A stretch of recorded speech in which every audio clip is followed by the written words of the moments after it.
तो जितना भी परिग्रह है, इससे भिन्नत्व की भावना करना, ये आकिंचन्य भावना है। देखिए यहां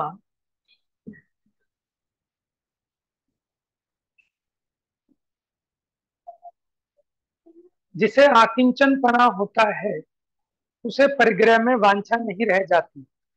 परिग्रह समझते हैं आप लोग? हाँ जी। एक दिन हमने बताया था परिग्रह दो प्रकार का है। कौन कौन सा?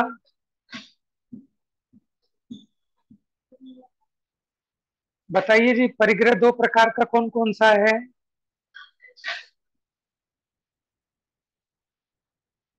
देखिए, एक अंतरंग परिग्रह और एक बहिरंग परिग्रह।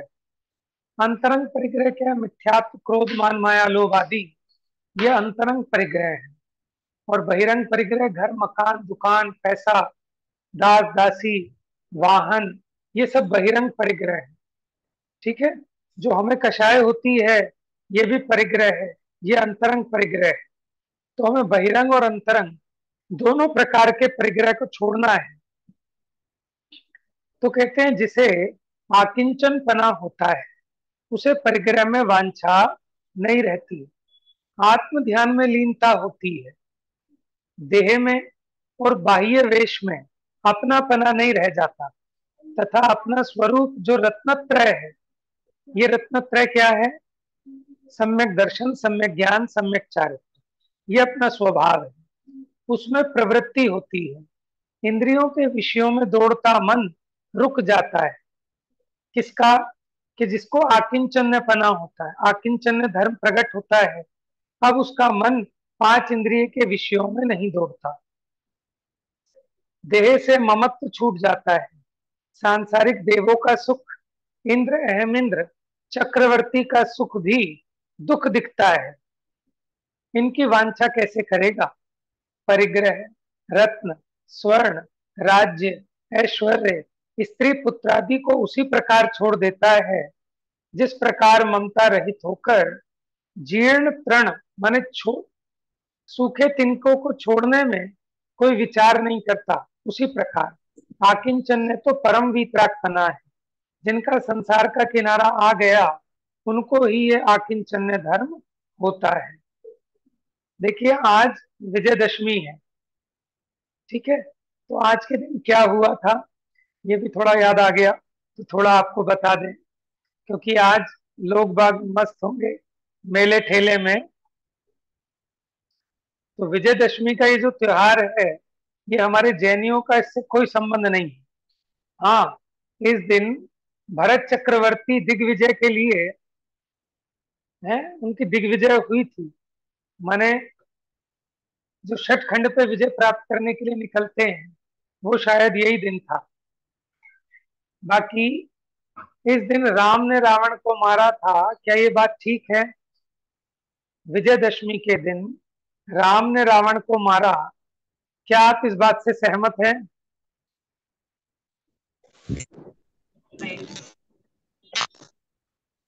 तरुषि? लक्ष्मण ने मारा था। Very good.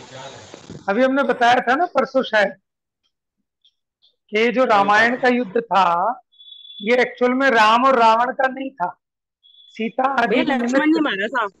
हाँ जी। तो ये लक्ष्मण और रावण के बीच का युद्ध था, क्योंकि लक्ष्मण थे नारायण और रावण थे प्रति नारायण। तो नारायण और प्रति नारायण के बीच का युद्ध था। लेकिन दुनिया क्या समझती है कि राम ने रावण को मारा। राम ने नहीं मारा, लक्ष्मण ने मारा। ठीक है। और रावण भी आगामी जैन धर्म के तीर्थंकर बनेंगे।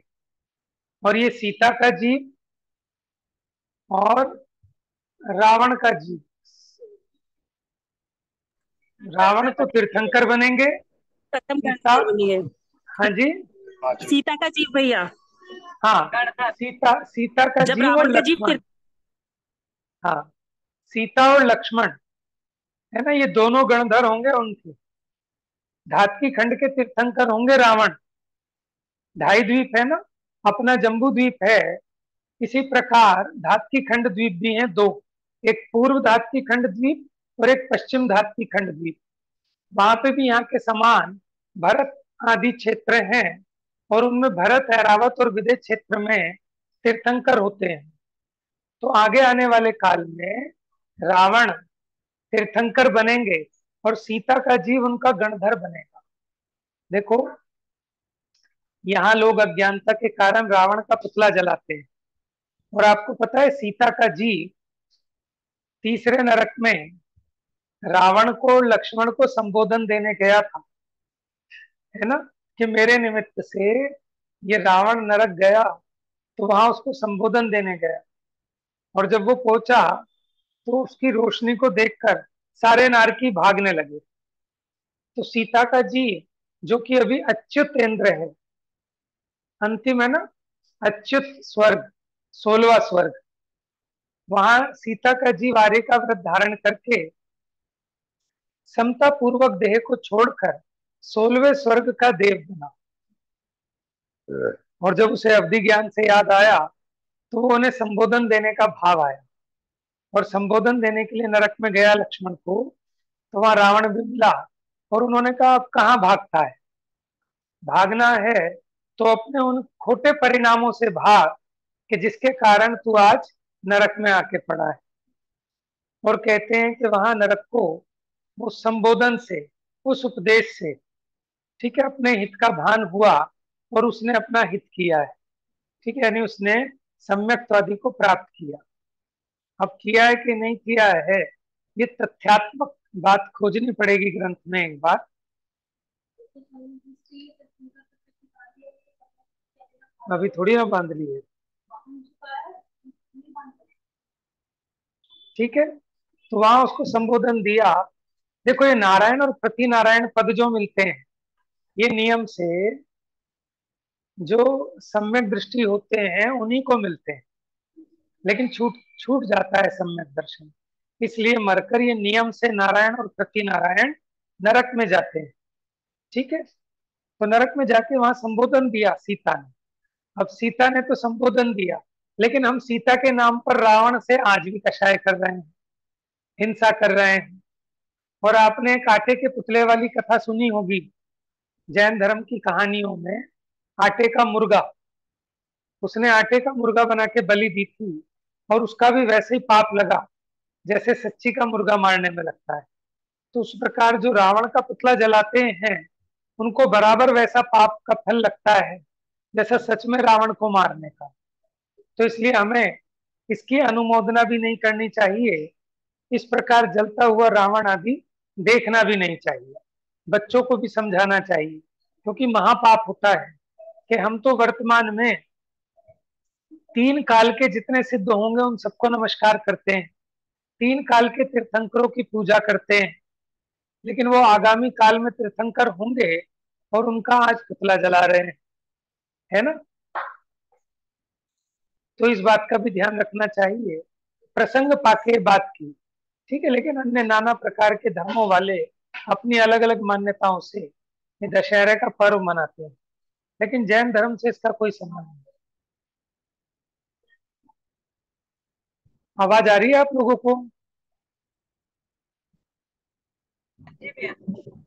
आ रही है, ठीक है।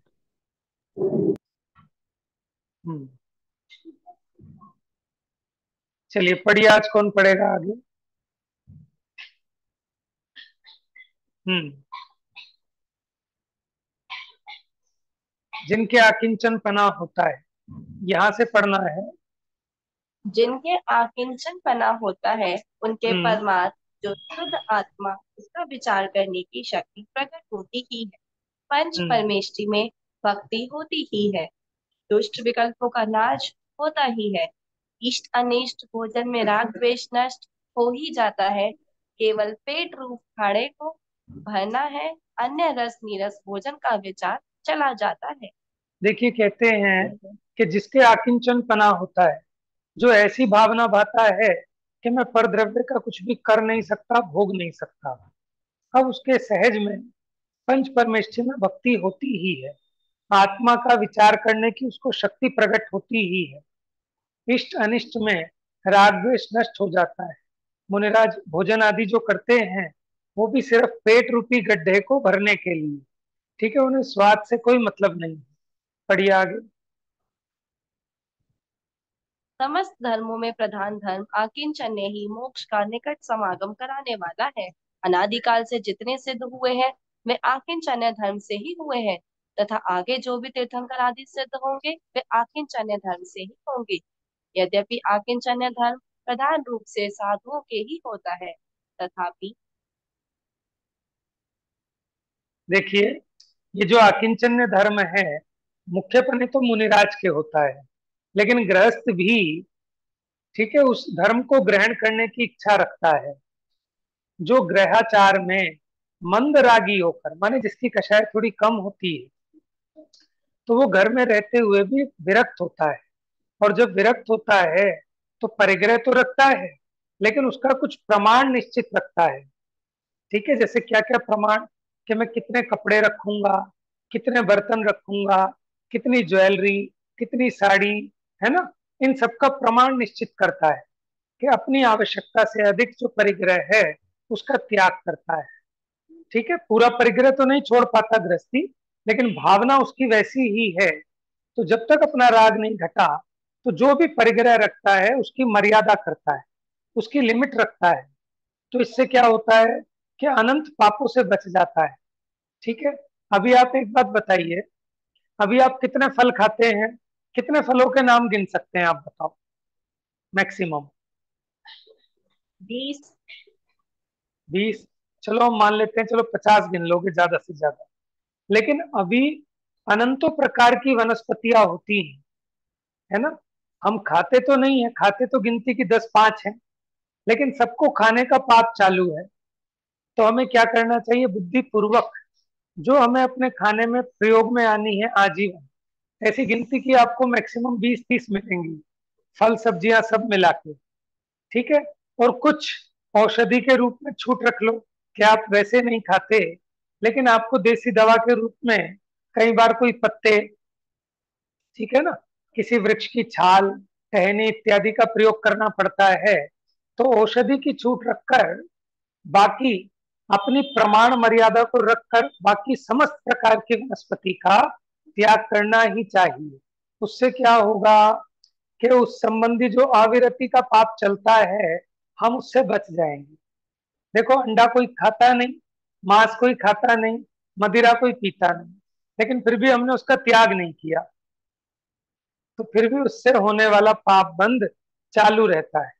तो इसलिए बुद्धि पूर्वक हमें इन चीजों का, ठीक है, मांस का, मधु का और शराब आदि का त्याग करना ही चाहिए बुद्धिपूर्वक। तो गृहस्थ भी अपनी भूमि का प्रमाण अपने परिग्रह की मर्यादा रखकर, ठीक है, आगामी वांछा से रहित होता है। अन्याय का धन परिग्रह कभी ग्रहण नहीं करता।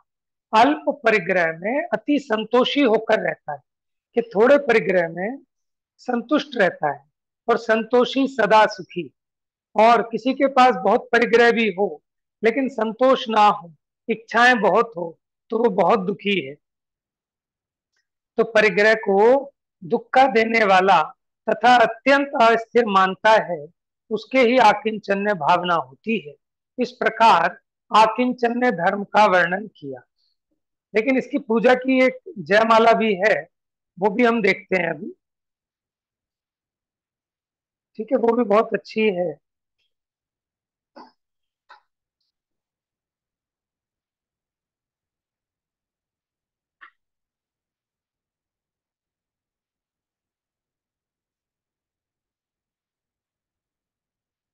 यह ना बेटा, एक मिनट आना। पूजा वाली कहाँ पे बेटा फाइल?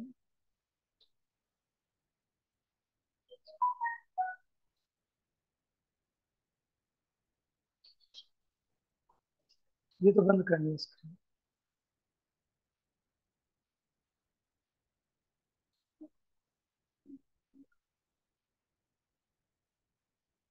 नीचे नीचे,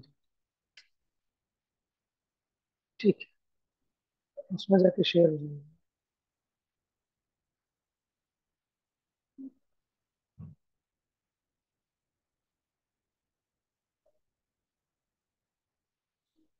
ठीक है।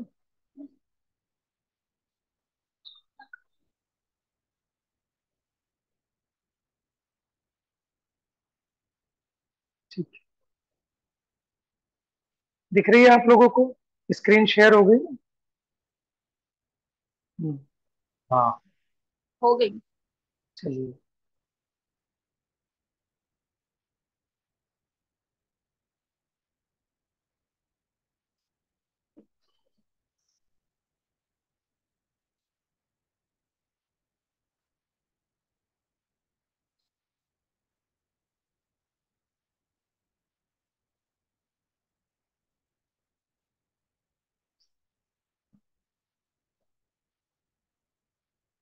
देखिए, परिग्रह 24 भेद, त्याग करें मुनिराज जी, तिसना भाव उछे, घटती जान घटाइए। परिग्रह के 24 भेद हम बता चुके हैं। 14 प्रकार का कौन सा परिग्रह? अंतरंग की बहिरंग?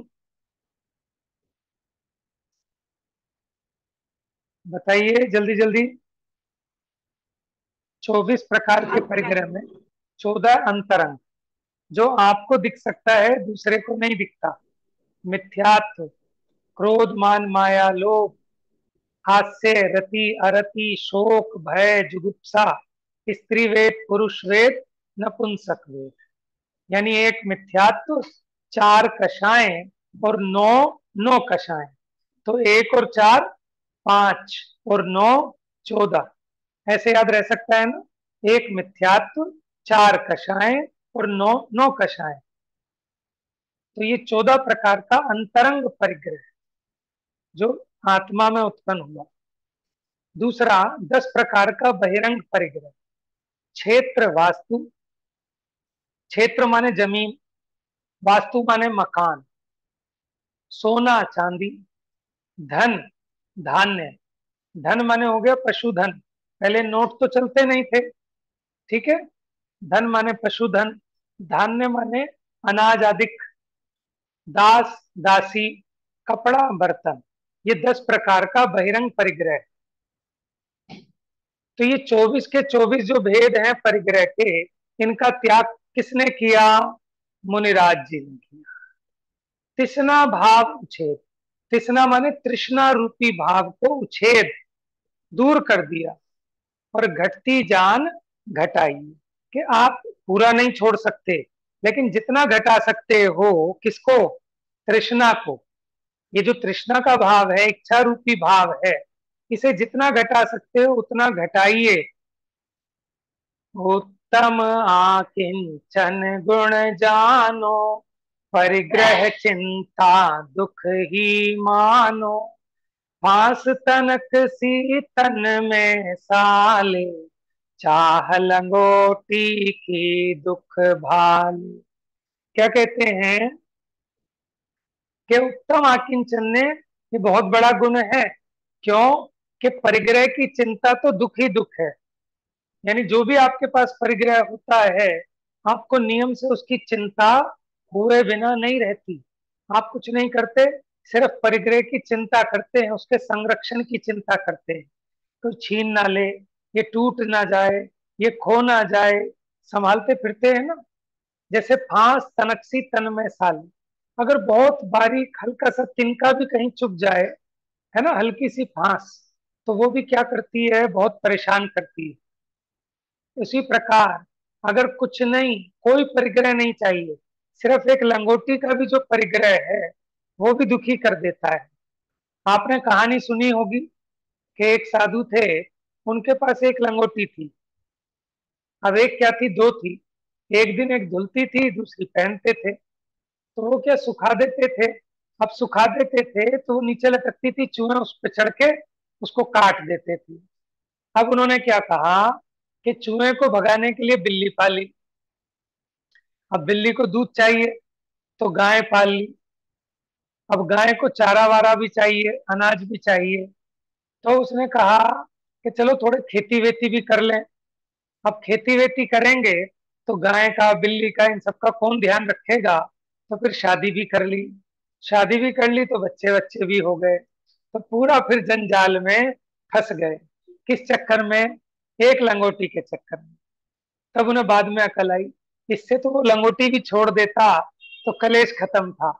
लेकिन चूहे भगाने के लिए बिल्ली, फिर बिल्ली के दूध के लिए गाय, फिर उसके चारे वारे के लिए, खाने पीने के लिए खेती, फिर सब संभाल करने के लिए है स्त्री, फिर बच्चे, फिर बस संसार के झगड़े में वो महात्मा फंस गए, है ना। तो ऐसी परिग्रह की लीला है। देखो ग्रह लक्ष्मी कहते हैं ना, ग्रह लक्ष्मी का जोड़ा है कि जहां लक्ष्मी होगी वहां घर भी बसे बिना नहीं रहेगा, और जहां घर बसेगा वहां परिग्रह आदि भी होता ही है। तो यहाँ कहते हैं ये परिग्रह इसको टेंशन ही टेंशन देता है, आकुलित व्याकुलित। जैसे मानो हमने अकेले जाना है कहीं तो कोई चिंता नहीं, लेकिन साथ में अपना परिग्रह लेके जाना है। क्या परिग्रह? बीवी बच्चे, ये भी तो परिग्रह है ना अपना, क्योंकि इनके प्रति अनुराग है। तो अब इनको लेके जाते हैं तो आकुलता रहती है ना, भय रहता है, टेंशन रहती है। अकेले जाना हो तो बोझा नहीं होता। ठीक है, दो भाई हैं, एक बड़ा भाई एक छोटा भाई। ठीक है, छोटे भाई को बड़े भाई के स्कूल में डाल दिया तो बड़ा भाई टेंशन में रहता है। क्यों? कि वो उसका परिग्रह है ना, कि मुझे उसकी सुरक्षा करनी है, छुट्टी के टाइम साथ लेके जाना है, उसकी क्लास में बैठाना है। तो वो बहुत झुलकता है और वो कहता है मम्मी इसे मेरे स्कूल में मत डालो। कि क्यों? कि नहीं नहीं मेरे साथ मत भेजो। क्यों? कि उसको अंदर से अनुराग है ना, उसके प्रति मेरा परिग्रह है। तो उसको उसके प्रति क्या होती है? आकुलता होती है, टेंशन होती है। ठीक है, और यही हालत सबकी है। तो क्या करें कि इनके प्रति ममत्व को घटाएं तो दुख घटेगा, और ममत्व को मिटाएंगे तो दुख मिट जाएगा। लेकिन अगर मोह बढ़ेगा तो दुख बढ़ेगा। परिग्रह मात्र सामग्री का नाम परिग्रह नहीं है, लेकिन उस सामग्री में जो मूर्छा है, ये जो ममत्व का भाव है कि यही मेरा है, इसमें मेरा सुख है, ठीक है, उसके प्रति जो उन्माद है, जो गहलपना है, इसका नाम परिग्रह है। तत्वार्थ सूत्र का सूत्र है मूर्छा परिग्रह। ठीक है, जो परद्रव्य है, भोग सामग्री है, इन सब में ये मेरा है, मेरा सुख इसमें से आता है, ऐसा जो भाव है उसके प्रति ममत्व भाव, उसका नाम परिग्रह है। नहीं तो भगवान को जब केवल ज्ञान होता है, उनके समो शरण में कितने दुनिया भर के रत्न सोना है, चंवर घंटा ध्वजा, कितने मंगल मंगल द्रव्य, अष्ट प्रार्थी हार्य, ऊपर से भी लक्ष्मी छूना चाहती है छत्र बनकर, पीछे से भामंडल के रूप में, नीचे से वो सिंहासन के रूप में। लेकिन भगवान सबसे अलिप्त रहते हैं, उनको परिग्रह का भाव नहीं है, क्योंकि उसे उस पर द्रव्य में ममत्व नहीं है। 70 चक्रवर्तियों की संपदा एक बार के समोशरण में लगती है, लेकिन फिर भी भगवान को क्योंकि कसाय नहीं है, उसमें आसक्ति नहीं है, इसलिए उनको वो परिग्रह है ही नहीं। ठीक है, फांस तनकसी तन में साले, चाह लंगोटी की दुख भाले। कि परिग्रह तो इतना भी हो आदमी दुखी हो जाता है। एक माता जी आई थी मंदिर में, उनके पास लैपटॉप था। अब उनका लैपटॉप चोरी हो गया तो वो बड़ी दुखी रहे, सबसे कहें कि भैया मेरा इतने उसमें मैंने विधान रचे थे, मैंने इतने अपने लेख लिखे थे, मेरा सब चोरी हो गया। ठीक है, तो वो तो सब त्याग करके आए थे, लेकिन एक लैपटॉप कोई बड़ी बात नहीं है, 50-60 हजार का कोई भी दिला देगा दातार। लेकिन उसमें वो जो शास्त्र लिखे थे, जो विधान लिखे थे, वो भी अपना परिग्रह बना लिया, तो वो छूट गया तो कितना दुखी हो रहा है जी। इसलिए मुनिराज शास्त्र का भी परिग्रह नहीं रखते।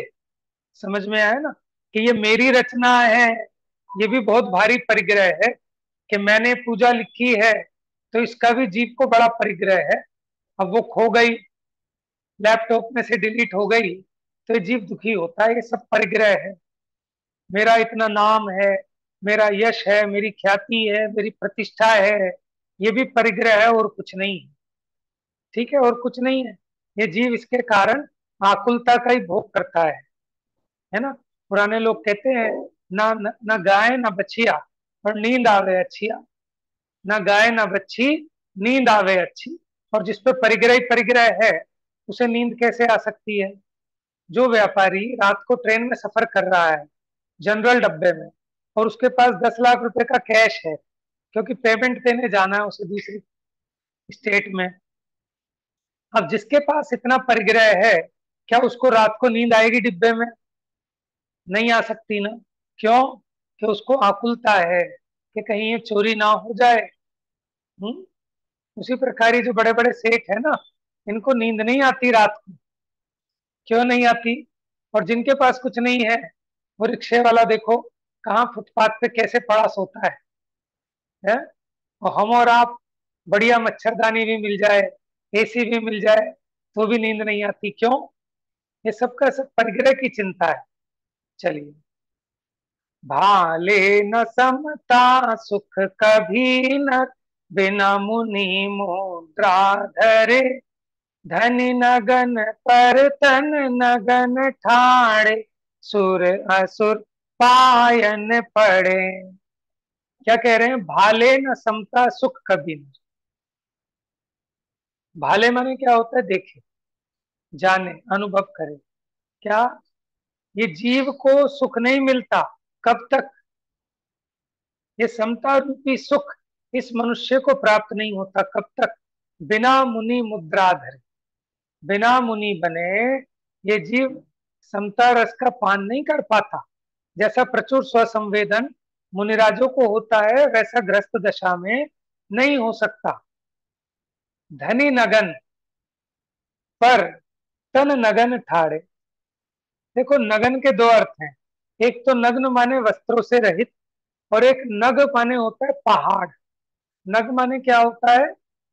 पहाड़।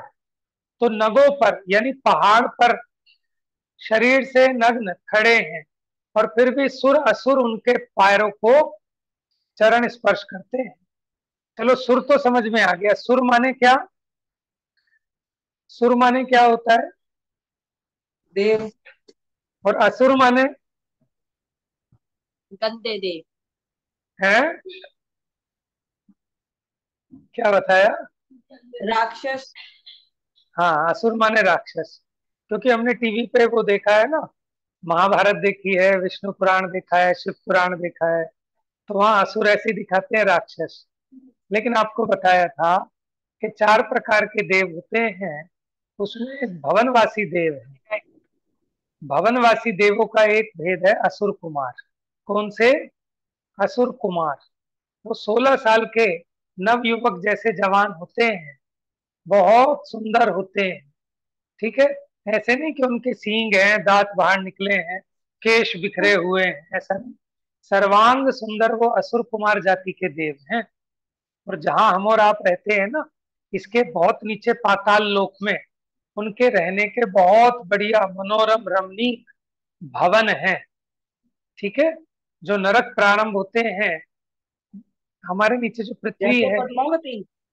जैसे रत्न प्रभा। पद्मावती। हाँ। नहीं, रत्न, पद्मावती पद्मावती। नहीं, पद्मावती। पद्मावती। पद्मावती भवनवासी है। हाँ, भवनवासी है ना पद्मावती तो। मेरे ख्याल से व्यंतर है शायद।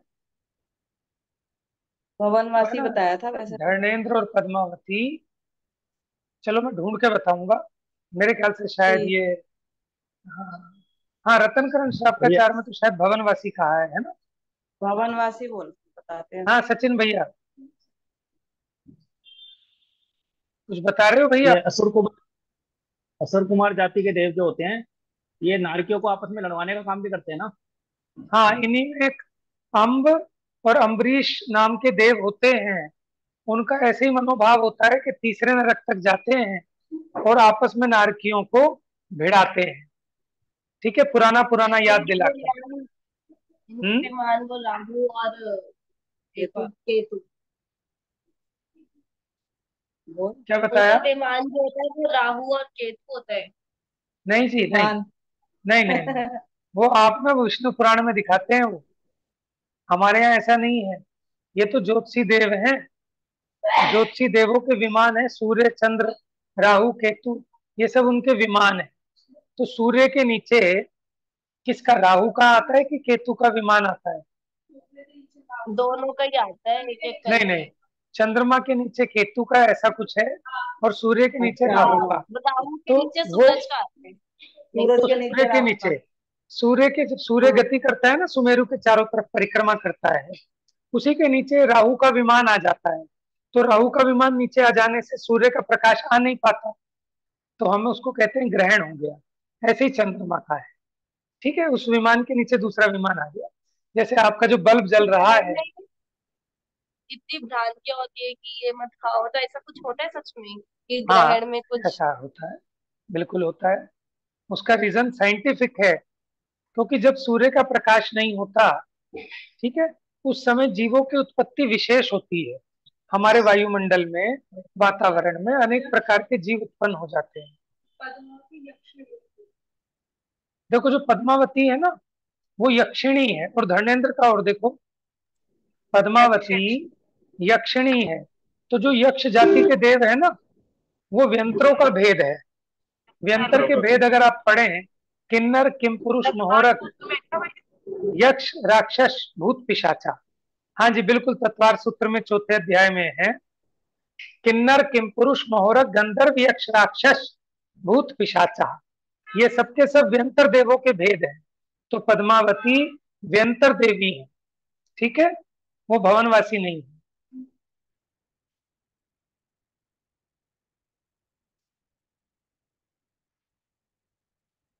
चलिए, विषय से विषयांतर हो गए, टाइम हो गया है, इसको पूरा करते हैं।